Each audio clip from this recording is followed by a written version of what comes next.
Please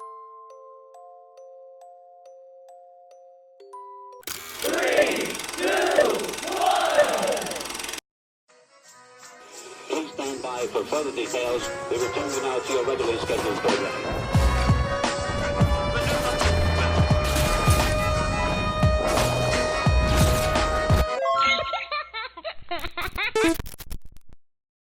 Hello to those of you who are feeling called to this reading in particular, mystery reading number 670. Before getting into this reading, chances are that most of the people watching this video are not subscribed, so if you are a reoccurring viewer, you enjoy my work and would like to help support the growth of my channel, feel free to do so by sticking around, hitting that subscribe button down below, and ringing the notification bell next to it so you don't miss an upload if you feel called to.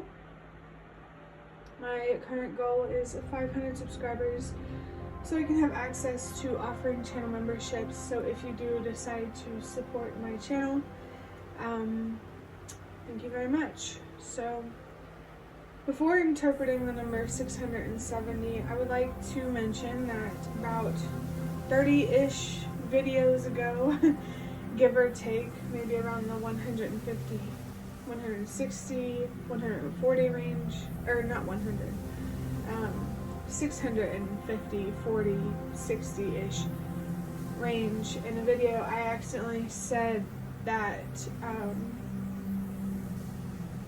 it was the 670th video.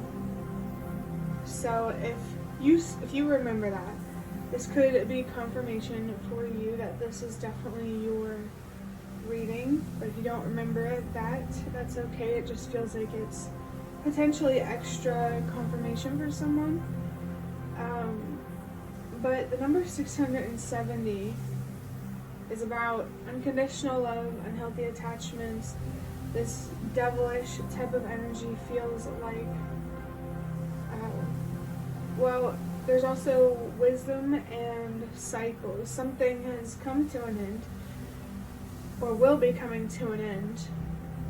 And so, with endings come beginnings. Something else new is also starting. I just saw the number 22 on the timer.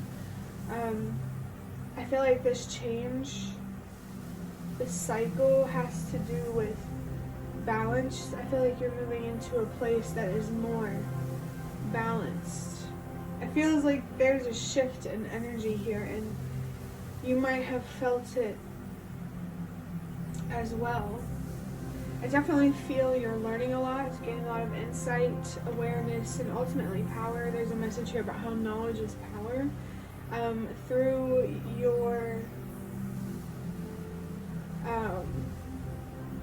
your healing that has to do with loving yourself unconditionally. You're moving, the shift feels like you are moving into a deeper state of awareness and therefore a deeper state of peace, and potentially this has also given you more influence. If you feel called to make a difference, there is confirmation here for that. Remember that we all can make a difference, for better or for worse. It's so interesting that comes through as often as it does, the whole for better or for worse thing.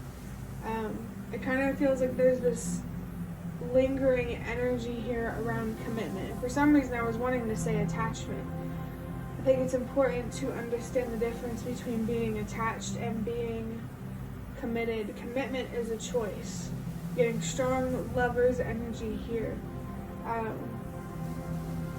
And attachment you almost feel like a slave to your own desire, your own materialism. So there is a general message here to keep in check where your focus is, your priorities, your commitment, your investments. What are you growing? Are you planting seeds that you want to plant? And if not, you might want to dig them up. This is actually getting pretty symbolic, because then like when you're looking within, that can also be talked about as digging deep within yourself. Maybe there's digging here in general. like there's something in the dirt. Something shiny. I know this could be literal, or it could be more symbolic. If it's literal, it feels like maybe there's something more history related in the dirt. But metaphorically, it's almost like there's some beauty amongst the ugly. A silver lining. Make sure you don't stay too focused on the negatives and what you can't do, and be more focused on the positives and what you can do. Can do attitude type of energy feels significant. There was something else that wanted to come through, but I forgot what it was. 6 plus 7 is 13, and then plus 0, it's still going to be 13. So there's a couple of messages here. The number 13 is a sign of good luck and good fortune. You're being reminded that you do have the power to change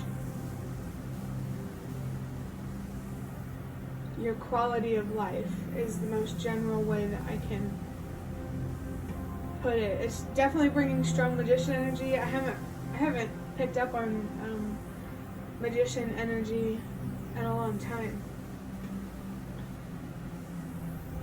We're all creators. We're all constantly creating and manifesting, and we need to be aware of what we're focused on, so that way we can be mindful of what we're manifesting and what we're creating. This is definitely a message about, remember, never forget about how powerful your mind truly is, because if you forget that, it's definitely going to show you.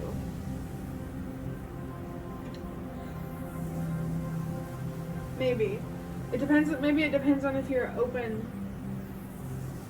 to being shown whatever I was just talking about. But the other message, the number 13, 1 plus 3 is 4, is about stability.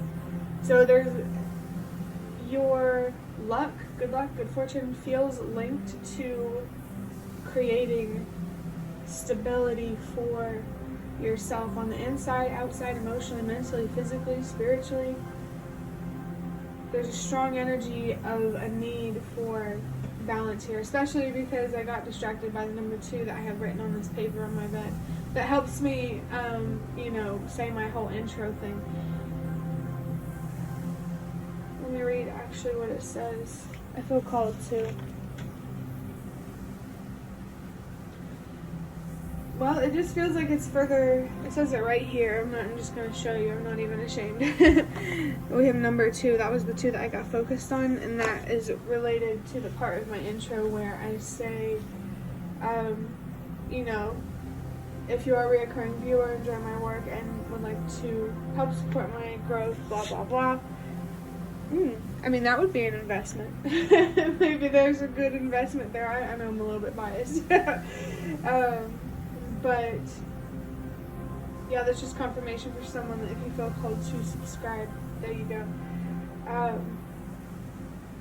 Is there anything else that I can get from the number 670? There's unconditional love, unhealthy attachments, this devilish temptation type of energy, gaining wisdom, embracing change and transformation.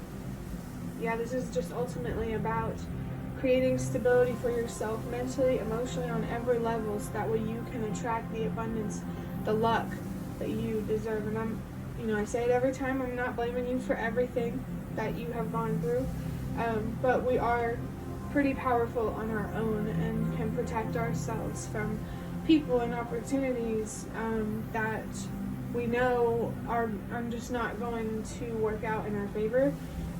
Those type of commitments just aren't going to last.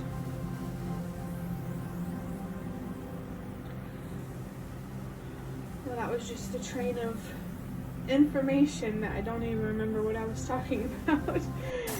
So I'm going to go ahead and draw out a card from the Prismavisions Tarot to look at your current situation or what the focus of this reading is going to be for you. So I have, okay. So I have the Death card in reverse. We got just the clock, the timer on the video just hit 10 minutes, and I can only see the number 10 because my screen is messed up. But the number 10 is just a little reminder there from your spirit guides that they are here, they are present, they are communicating with you, so pay attention and don't be afraid to accept their help. But there's also symbols here. This here is a planet, the first one. You can look that up if you want. I believe that is Scorpio, and then we have the heart chakra here. I believe this is water energy. The element of water is present, which can be associated with your emotions. So it's very clear to me that this cycle, the main cycle of this reading that needs to come to an end, is more emotional. You're really being called to find closure with something that holds you back so much. There are limitations, mental and physical barriers that you might be feeling called to overcome. The Death card in reverse. Well, I just saw 111 in the timer, so we're both being guided to trust ourselves here. But the Death card in reverse signifies, the Death card on its own is about the end of a cycle. And when it's in reverse, with the way that I interpret tarot, it means that there is a cycle that's still ongoing. And it's like something needs to come to an end, and it might feel bad, but it's actually good. And you know, of course, only take that message if it resonates. Oh, there's a white rose on this card. That word has been significant to me. There was a white rose. I almost wanted to say white road, a white house. I mean, if any of that is significant for you, feel free to take it if it resonates. Oh, when I first pulled this card as well, yesterday I was feeling the energy of death for myself, and so it makes sense that it's coming through in the reading, because most of my readings are mostly just general collective readings. I just saw 1, 2, 3 on the timer, which is a sign to trust that everything happens for a reason. And I don't remember what I was talking about because I got distracted by that sign. The heart chakra here confirms that it's very important to prioritize self-love and turning heavier, darker energies into lighter,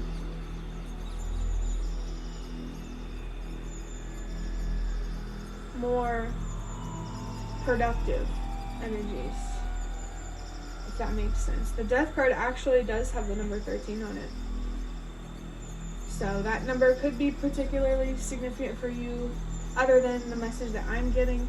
But of course, it's just confirming, reinforcing the message of the number 13 that I talked about earlier, about good luck and good fortune. It feels like your spirit guides are reminding you that your hard work, if you embrace the transformation, the changes inside and out, it's going to pay off.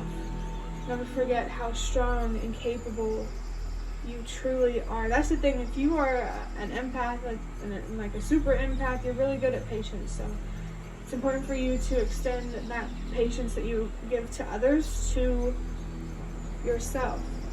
Make sure you're treating yourself like you would treat other people, or your younger self, or someone that you love and care about, because you deserve love and patience and understanding as well. I was supposed to go to the store today to get a new pair of glasses, but I decided that I wasn't going to do that because I don't feel like it, and it's not a pressing concern or matter or whatever, so there's no need to be hard on myself.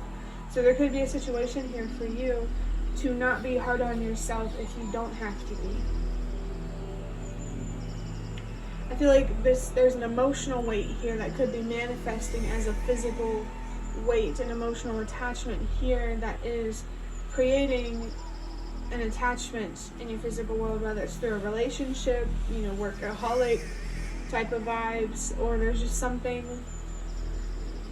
I just heard Espíritu Santo, which are song lyrics.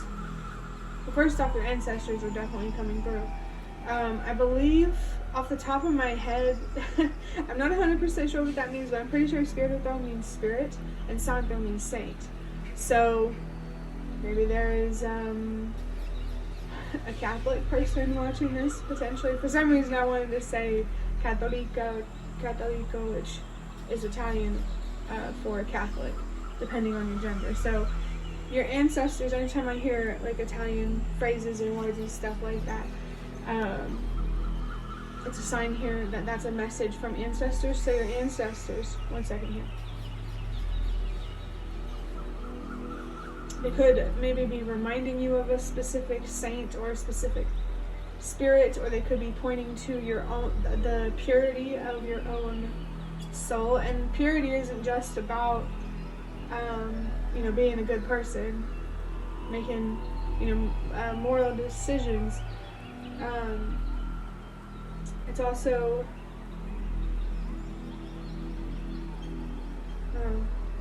well, I'm glad I just forgot. Usually when that happens, I just trust that it happens for a reason, because one, it's something I can't control, and two, what am I gonna do? Pause the video and keep going back? Let me see, is there anything else? Yeah, the general energy here is, it's really confirming what I said in the number 670 about a cycle. So this tells me that something, if you're already working on putting something to an end that you know is not healthy for you, as like an attachment, confirmation to keep releasing that. If you don't, resonate with this message, it's either not your message, or you have not started that journey yet to, like, maybe you're either being called to recognize an unhealthy attachment and release that unhealthy attachment. And people are going to be on different parts of the timeline here, so I can't get super duper specific, but yeah, you are being called, no matter what, to embrace a deeper sense of unconditional love for yourself, so that way that can be expressed, that light can be expressed and spread. There was a message in the reading that I did yesterday that said something about how there's light within you that the universe, your spirit guides want you to recognize, harness, and express, I think, because your light matters. It is there. You just have to be willing to look at it, to be willing to come out of the dark, to have courage and to believe in your strength, to believe in the universe, your spirit guides, your faith, if that resonates. I felt called to, well, no, I did, but I don't anymore, because I want to go ahead and get into drawing out a card from the Nightmare Before Christmas Tarot to see what guidance your spirit guides have for you. The first thing that I felt like saying was your ancestors. Feels like they might have a message for you, which actually really, really makes sense when I talk about a foundational, balanced, stability type of energy. They really want to support you in your healing and helping you create a home that helps you feel safe and secure, a home that feels like home. They might also be here to help you learn how to be comfortable in your own company. Okay, this is interesting. So I have the Six of Pentacles. It says giving to others, generosity, showing appreciation, and sharing. You got white ghosts too, white flower.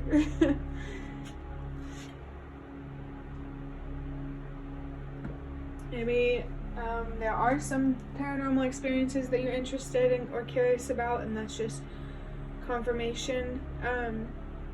The Six of Pentacles is about giving to others, being generous, sharing, showing appreciation, exactly like what the card says. But the Six of Pentacles, it also has the number 6 on it, and as I said in the beginning, it can represent unconditional love, unhealthy attachments. And I feel like there's a general message here about balancing out your give and take. Make sure you're not giving too much. Make sure you're not taking too much. Make sure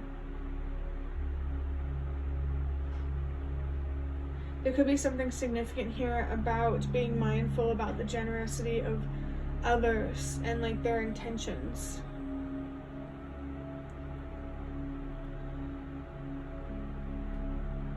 If you feel like you're giving too much, give more to yourself. Well, if you feel like you're giving more or too much to others, sacrificing yourself when you don't deserve to be doing that,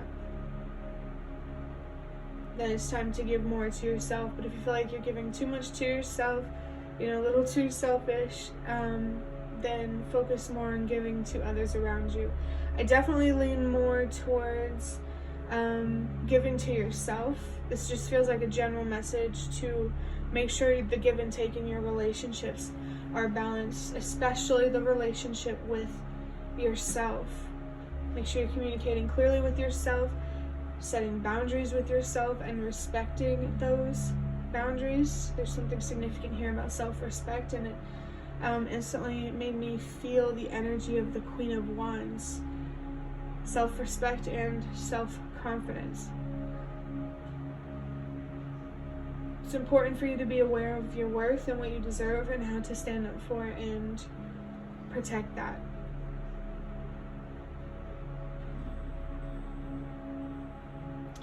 Because you are a valuable person. You do have a lot to offer, and there are people in this world that will have no problem taking advantage of that. You may already know that. Yeah. And the best way to protect yourself is to make sure you be honest with yourself and take care of yourself in the way that you deserve. Yeah, that unconditional love energy for yourself is so real in this reading. It could be important for you to also have unconditional love for others, like a general softening towards yourself and lessening or alleviating yourself of frustration toward others. Maybe it's also important for you to recognize the humanity within yourself, so that way you can recognize that within others. I feel someone here who might feel stressed or tense, and that's a sign that you need to really, really look inward. Understand your thoughts, your feelings, your passions, and allow yourself to heal. This is making me think of magician energy again, like alchemist type of energy. If you define yourself as someone who is empathetic, you already know how to heal yourself. You just need to apply what you already know. Like the way you talk to others, treat others, make sure you're talking to yourself and treating yourself the same way, especially talking to yourself with the same level of respect and kindness, because one of the most powerful things, in my opinion, is the way that we speak to ourselves. We can be our own worst critic or our own biggest cheerleader. It's one or the other, so which is it going to be? Yeah, I believe you deserve to be your own cheerleader. So I do encourage you to look at whatever resistance there is when it comes to loving yourself unconditionally or being open to the love of your spirit guides, that whatever higher power you believe in. Anything else that I could get from this? This cycle that you're being called to put to an end, it feels like what you're bringing in, or I want to say ushering in, is a new sense of self-worth and ultimately a new way of showing up in the world. You're allowed to change as a person. You're allowed to change your mind, your opinions, So make sure, it's important for you, if you are open to change, it's important for you to have people around you that are also open to change. Or you're setting yourself up for unnecessary pain and disappointment. I'm really being reminded of this law of human nature. I can't remember which one it is, but it said something about being able to recognize the weaker characters, which are basically people who are driven by fear. And now listen, I don't think being weak is a bad thing. We all have weaknesses. We all have our own fears, but it's still important for us to face those fears, to overcome them, to make sure they don't hold us back. Make sure you're not keeping yourself in a prison on the inside, or it might ultimately manifest into a prison on the outside, either a real prison or a reality that you feel trapped in that you don't want to be in. So be mindful for sure.